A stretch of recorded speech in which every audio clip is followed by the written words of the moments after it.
मैं हूं आशिकीन कुरैशी, आप देख रहे हैं GPN 7 न्यूज। बात अब अमरोहा चेयरमैन डॉक्टर अफसर परवेज की। नगर पालिका परिषद के चेयरमैन डॉक्टर अफसर परवेज ने काजीजादा प्राइमरी स्कूल कन्या पाठशाला में ड्रेस वितरित करते हुए कहा कि सरकार गरीब छात्र छात्राओं को स्कूली ड्रेस व अन्य सामग्री वितरित कर उनकी मदद कर रही है, जिससे शिक्षा ग्रहण कर रहे बच्चों के हौसले बढ़ रहे हैं। उन्होंने सरकार के इस कदम को बेहतर बताया। उन्होंने शिक्षा के गिरते स्तर पर चिंता व्यक्त करते हुए कहा कि इसमें सुधार की जरूरत है। चेयरमैन डॉक्टर अफसर परवेज ने कहा कि अब जमाना बदल चुका है। कोई भी अच्छा व्यक्ति अपने बच्चों को सरकारी प्राइमरी स्कूल में पढ़ाना नहीं चाहता। आज आधुनिक युग में हर माँ बाप का सपना यही होता है कि उनके बच्चे उच्च श्रेणी के स्कूल कॉलेज में तालीम हासिल कर योग्य बने।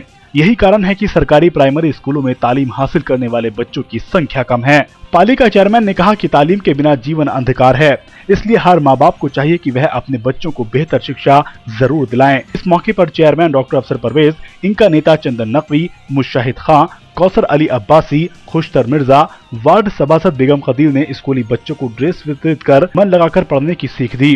कार्यक्रम में सुहेल नकवी, गौहर खां, प्रधानाचार्य सहित स्कूल का समस्त स्टाफ मौजूद था।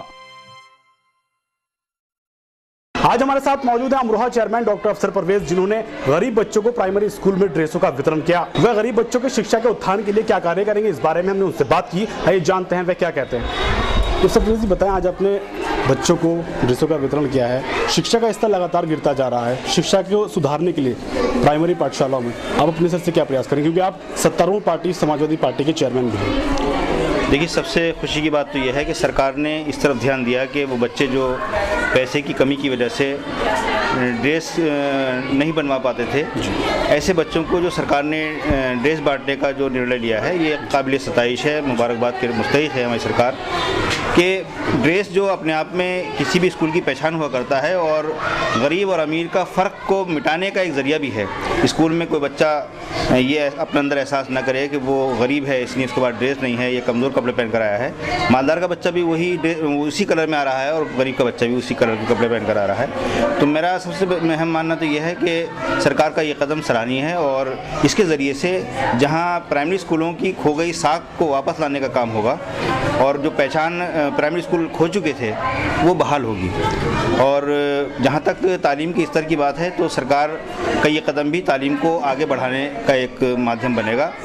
स्कूलों में जिस तरह से उनकी मॉनिटरिंग की जा रही है, सरकार अपने स्तर पर जिस तरह की समितियां बनाकर इन स्कूलों की निगरानी करा रही है, उससे यकीनी तौर पर स्कूलों में बच्चों की तादाद भी बढ़ी है और भविष्य में ये उम्मीद की जा सकती है कि प्राइमरी स्कूल जो सिर्फ मिड डे मील के लिए और सिर्फ एडमिशन के नाम पर इस्तेमाल हो रहे थे, अब वहाँ पर पढ़ाई का भी सिलसिला बहुत जिम्मेदारी के साथ चल रहा है। ये मैं इस वक्त कहना चाहूँगा। ऐसे अभिभावकों से आप क्या अपील करना चाहेंगे जो समझते हैं कि प्राइमरी पाठशालाओं में पढ़ाई नहीं होती है और इस वजह से अपने गरीब बच्चों को नहीं भेजते? देखिए, पढ़ाई उन लोगों की होगी जो बच्चे आएंगे। अक्सर देखा गया है कि प्राइमरी स्कूल को इग्नोर करके नर्सरी स्कूल्स को तरजीह दी जाती है और जब बच्चे नहीं आएंगे तो जाहिर है टीचर्स भी अपना वक्त गुजार कर चले जाएंगे। जब बच्चे यहाँ पर पढ़ने आ रहे हैं, आप देख रहे हैं कितनी बड़ी तादाद यहाँ पर है और ये तभी हुई है जब इस पर ध्यान दिया जा रहा है। तो मैं तो ये कहूँगा कि जो सरकारी स्कूल्स हैं उनका लोगों को फ़ायदा उठाना चाहिए और ख़ासतौर पर उन लोगों के लिए तो एक वरदान है ये जो पैसे की वजह से नहीं पढ़ा पा रहे हैं। स्कूल ने, सरकार ने जो इंटर तक की लड़कियों की तालीम को फ्री किया है, साथ ही कन्या विद्यादान और ऐसी योजनाएं ड्रेस और किताबों के ज़रिए से बच्चों की मदद की जा रही है। ये यकीनी तौर पर तालीम को फ़रोग़ देने का एक बेहतरीन तरीका है। ये थे अमरोहा चेयरमैन डॉक्टर अफसर परवेज, जो कि दावा कर रहे हैं कि गरीबों की शिक्षा के लिए सरकार और वह अपने स्तर से ही प्रयास आगे भी करते रहेंगे। कैमरा पर्सन वामिस मशहूर के साथ आशिकीन कुरैशी, GPN 7।